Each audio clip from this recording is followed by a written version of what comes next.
खबर सारण बिहार से, जहां एमएलसी चुनाव को लेकर सभी प्रत्याशी प्रचार प्रसार में जुट गए हैं। इसी कड़ी में एमएलसी प्रत्याशी सुधांशु रंजन आरजेडी से प्रबल दावेदार माने जा रहे हैं। लोगों का मानना है कि वह लगातार पिछले कई वर्षों से सामाजिक सरोकार से जुड़ी हुई हर कार्यक्रम में अपनी अहम भूमिका निभा रहे हैं। क्षेत्र में होने वाले किसी भी सामाजिक कार्य में बढ़ चढ़कर हिस्सा लेते आ रहे हैं। वहीं एमएलसी चुनाव को लेकर जब हमारे छपरा ब्यूरो मनोज कुमार सिंह ने चुनाव लड़ने को लेकर कुछ सवाल किया तो उन्होंने क्या कुछ कहा, देखिए यह रिपोर्ट। इसी का चुनाव आने वाला है, हालांकि तारीखों का ऐलान अभी बाकी है, लेकिन प्रत्याशी अपने क्षेत्र पर पैनी नज़र बनाए हुए हैं। वहीं सारण के एमएलसी प्रत्याशी के रूप में आरजेडी से दावेदारी पेश कर रहे हैं सुधांशु रंजन। सुधांशु रंजन ऐसे शख्स हैं जो लगभग 5 वर्ष से जनप्रतिनिधियों की समस्याओं को लेकर हर समय अवगत रहते हैं। आइए उनसे बात करते हैं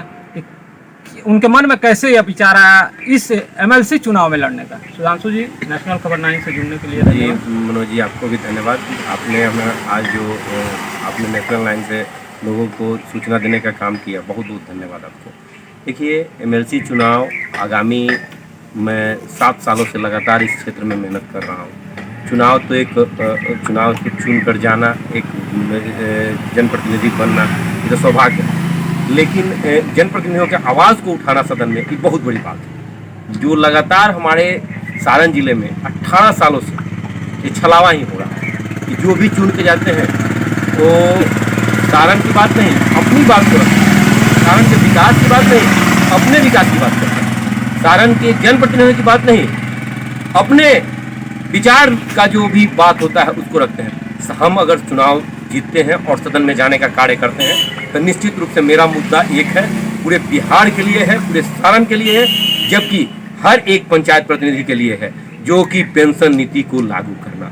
और अगर मैं चुन के जाता हूं तो पहले दिन पहला सदन से मेरा आवाज़ एक ही बुलंद करने का कार्य करूंगा कि मुझे पंचायत प्रतिनिधियों का पेंशन नीति लागू होना चाहिए। अयांश का लेकर मुद्दा जोरों पर है और सभी जनप्रतिनिधि कहीं ना कहीं अपनी भूमिका निभा रहे हैं। आपने भी अपनी सक्रियता दिखाई। क्या लगता है, अयांश के लिए उतना पैसा हो पाएगा? देखिए, तो पैसा बहुत छोटा है, पैसा इतना छोटा है कि 12 से 13 करोड़ बिहारी और एक अयांश को नहीं बचा सकते। क्यों नहीं? हम अयांश के लिए आगे आएंगे। हमारा एक एक युवा कार्यकर्ता पूरे बिहार का अयांश के लिए आएगा। मेरे नेता प्रतिपक्ष आदरणीय तेजस्वी यादव जी ने तेज प्रताप भैया को भेजने का कार्य किया वहाँ पे, और तेज प्रताप भैया के आह्वान पर हम लोग भी अयांश के यहाँ पहुँचे। हमें बहुत अच्छा लगा कि मैं पहुँचकर और कुछ सूक्ष्म राशि जो अयांश को देने का कार्य किया, उसे अयांश का एक एक रुपया बढ़ते क्रम में जो भी बढ़ा हो, हमारे लिए सौभाग्य की बात होगी। और सारण जिले के तमाम जनप्रतिनिधियों से मैं आग्रह करता हूं कि जो भी अयांश के लिए जो धनराशि हो, 1 रुपया से लेके 1000 रुपया तक, जरूर अयांश के लिए मदद करें और अयांश के जीवन को बचाएं। इससे साबित होगा कि जितने भी अयांश बिहार में इस प्रकार के होंगे, उनके लिए बिहारवासी जरूर निश्चित रूप में पैसा इकट्ठा करके और कई एक अयांश का जान बचाएगा। यही अयांश अगर बचता है तो बिहार का नाम रोशन करेगा। यही अयांश डॉक्टर राजेंद्र प्रसाद बन सकता है, यही अयांश एपीजे अब्दुल कलाम बन सकता है। इसलिए निश्चित रूप में इस सारण की धरती को बरकरार रखने के लिए और बिहार की धरती को बरकरार रखने के लिए एक एक आदमी आगे बढ़े और अयांश को बचाए। एमएलसी के द्वारा मेरा डिबेट में भी उन्होंने कहा था कि मैं जब कोई नहीं पहुंचेगा तो मैं पहुंचूंगा, लेकिन अभी तक पहुंच नहीं पाया। क्या आप रुपेश के परिवार के लिए कुछ कर सकते हैं?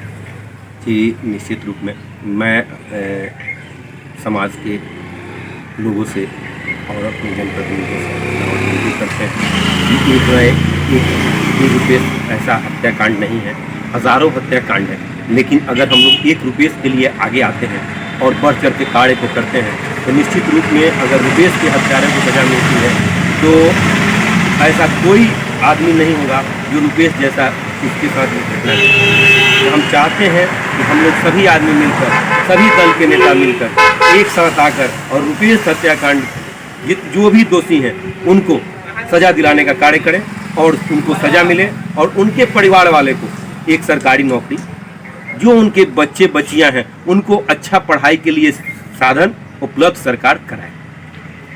सबसे राजनीतिक गुरु किसको मानते हैं? जी मैं तो मेरे बड़े भाई और आदरणीय मढ़ौरा विधायक श्री जितेंद्र राय जी को मैं अपना राजनीतिक गुरु मानता हूँ, क्योंकि उनकी सानिध्य में ही हम राजनीति शुरू किए हैं और आज इस मुकाम पर पहुँचे हैं, तो उनका देन।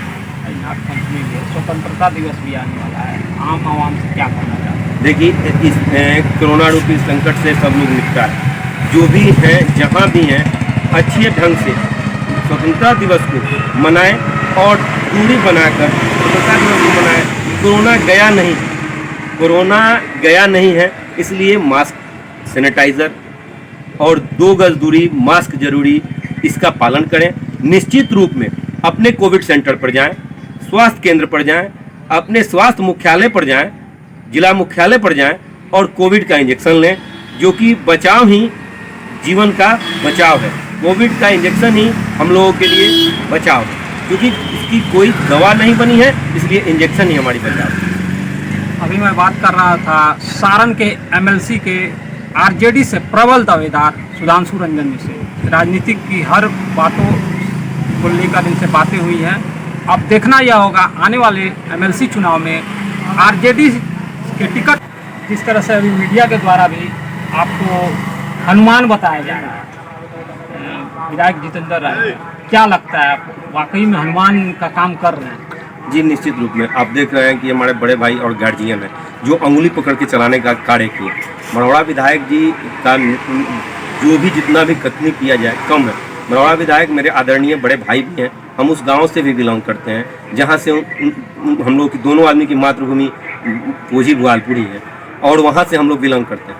तो भैया ने हमें एक अच्छे समय से अपने सानिध्य में रखकर और शिक्षा देने की कार्य किया कि राजनीति कैसे होता है, क्योंकि हमारे पिताजी एक टीचर थे और मेरा भी कामना था कि मेरे पिताजी का कामना था कि एक अच्छे सर्विस में आएंगे और नौकरी करके अपना जीवन यापन करेंगे। नहीं, तो मैंने भैया से पूछा तो भैया ने कहा कि नहीं, आपको सारण जिले के लिए काम करना है, आपको बिहार के लिए कार्य करना है। तो जब बिहार के लिए कार्य करना है तो एक अच्छे जनप्रतिनिधि बन के कार्य करना है। तो भैया ने हमें प्रेरणा दिया कि नहीं, आप चुनाव जो लड़िए वो चुनाव अलग होना चाहिए। जनता की समस्या को हम लोग सुन रहे हैं, जो जनप्रतिनिधि की समस्या हो उनके सुनने का कार्य करिए, उस चीज़ को सदन के पटल पर रखने का कार्य करिए, जो कि आज तक 18 सालों में नहीं हुआ। इसलिए भैया का आशीर्वाद और आदरणीय राष्ट्रीय अध्यक्ष जी का आशीर्वाद प्राप्त है, आदरणीय भोला यादव जी का आशीर्वाद प्राप्त है, डिस्कोमान चेयरमैन सुनील सिंह जी का आशीर्वाद प्राप्त है, ऐसे ही माननीय विधायक छोटेलाल राय जी का आशीर्वाद प्राप्त है। तमाम विधायकगण जो भी मैं सारण जिले से जीत के आए हुए हैं हमारे पार्टी के, चाहे विपक्ष के, उन लोगों का भी एक अच्छा स्नेह और प्रेम मिल रहा है कि आप चुनाव अगर जीतते हैं तो जरूर निश्चित रूप से एक सारण का नाम बढ़ाने का कार्य करेंगे और सारण के स्वर्णिम विकास में आप बढ़ चढ़ के हिस्सा लेंगे। मेरा मानना है कि एमएलसी में सबसे युवा चेहरा आप हैं। लगातार कुछ समय से माझी में भी एक वाकया हुआ था, एक बच्ची की माता गुजरने पर आप उस परिवार के लिए, शिक्षा के लिए कुछ राशि लगातार हर मंथली देने का भी काम करते हैं, क्या इसको कहना है? देखिए माझी जैसे 20 प्रकार हमको जहाँ भी पता चलता है कि किसी का माता और पिता का देहांत हुआ है और आगे वो निस्सहाय हो चुका है, तो निश्चित रूप में हम लोग चाहते हैं कि वहाँ बढ़ चढ़ के हिस्सा लें, कि वो बच्चा और वो बच्ची ऐसा महसूस न करें कि इस धरती पर भी कोई है जो उसको बढ़ चढ़ का मदद कर सकता है। तो हम लोग जहाँ भी होता है, जैसे माझी है, मढ़ौरा है, आपको तत्काल में 2 दिन पहले कल के दिन में माझी में भी एक हुआ है हादसा जिसमें माता पिता दोनों का देहांत हो गया। कोई महतो जी हैं जिनका हमको कल रात में लगभग 11:30 बजे सूचना प्राप्त हुआ कि उनकी लाश जलाने के लिए पैसा नहीं है, तो हम लोगों ने वहाँ व्यवस्था कराया और लाश जलाया गया। फिर उनके पढ़ने और लिखने के लिए हम लोग आगे की कार्य को करेंगे। निश्चित रूप में हम उनके पढ़ाई के लिए 100% इंटरमीडिएट तक का खर्च उठाने का कार्य करेंगे और बच्चे लोगों को पढ़ाएंगे। रुपेश हत्याकांड भी काफ़ी पुराना हो गया, बहुत बड़े बड़े नेता वहाँ गए आए, आश्वासन पर आश्वासन मिला। वर्तमान एमएलसी के द्वारा मेरा डिबेट में भी उन्होंने कहा था कि मैं जब कोई नहीं पहुँचेगा तो मैं पहुँचूँगा, लेकिन अभी तक पहुँच नहीं पाया। क्या आप रुपेश के परिवार के लिए कुछ कर सकते हैं? जी निश्चित रूप में मैं समाज के लोगों से और अपने जनप्रतिनिधियों से और विनती करते हैं कि एक रुपये ऐसा हत्याकांड नहीं है, हज़ारों हत्याकांड है, लेकिन अगर हम लोग एक रुपये के लिए आगे आते हैं और बढ़ चढ़ के कार्य को करते हैं तो निश्चित रूप में अगर रुपये के हत्यारों को सजा मिलती है तो ऐसा कोई आदमी नहीं होगा जो रुपेश जैसा इसके साथ घटना है। तो हम चाहते हैं कि हम लोग सभी आदमी मिलकर, सभी दल के नेता मिलकर एक साथ आकर और रुपेश हत्याकांड जो भी दोषी हैं उनको सजा दिलाने का कार्य करें और उनको सजा मिले और उनके परिवार वाले को एक सरकारी नौकरी, जो उनके बच्चे बच्चियां हैं उनको अच्छा पढ़ाई के लिए साधन उपलब्ध सरकार कराए। सबसे अंतिम सवाल, राजनीतिक गुरु किसको मानते हैं? जी मैं तो मेरे बड़े भाई और आदरणीय मढ़ौरा विधायक श्री जितेंद्र राय जी को मैं अपना राजनीतिक गुरु मानता हूं, क्योंकि उनके सानिध्य में ही हम राजनीति शुरू किए हैं और आज इस मुकाम पर पहुंचे हैं तो उनका देन। नागपंचमी भी है, स्वतंत्रता दिवस भी आने वाला है, आम आवाम से क्या कहना चाहते हैं? देखिए इस कोरोना रूपी संकट से सब लोग निपटा है, जो भी हैं जहाँ भी हैं अच्छे ढंग से स्वतंत्रता दिवस को मनाएं और दूरी बनाकर स्वतंत्रता दिवस को मनाएं। कोरोना गया नहीं है, इसलिए मास्क, सैनिटाइज़र और 2 गज दूरी, मास्क जरूरी, इसका पालन करें। निश्चित रूप में अपने कोविड सेंटर पर जाएं, स्वास्थ्य केंद्र पर जाएं, अपने स्वास्थ्य मुख्यालय पर जाएं, जिला मुख्यालय पर जाएं और कोविड का इंजेक्शन लें, जो कि बचाव ही जीवन का बचाव है। कोविड का इंजेक्शन ही हम लोगों के लिए बचाव है, क्योंकि इसकी कोई दवा नहीं बनी है, इसलिए इंजेक्शन ही हमारी बचाव है। अभी मैं बात कर रहा था सारण के एमएलसी के आरजेडी से प्रबल दावेदार सुधांशु रंजन जी से। राजनीतिक की हर बातों को लेकर इनसे बातें हुई हैं। अब देखना यह होगा आने वाले एमएलसी चुनाव में आरजेडी की टिकट अगर इनको मिलती है और कितने ये खड़े उतरते हैं, या तो आने वाला समय बताएगा। छपरा से मनोज कुमार सिंह की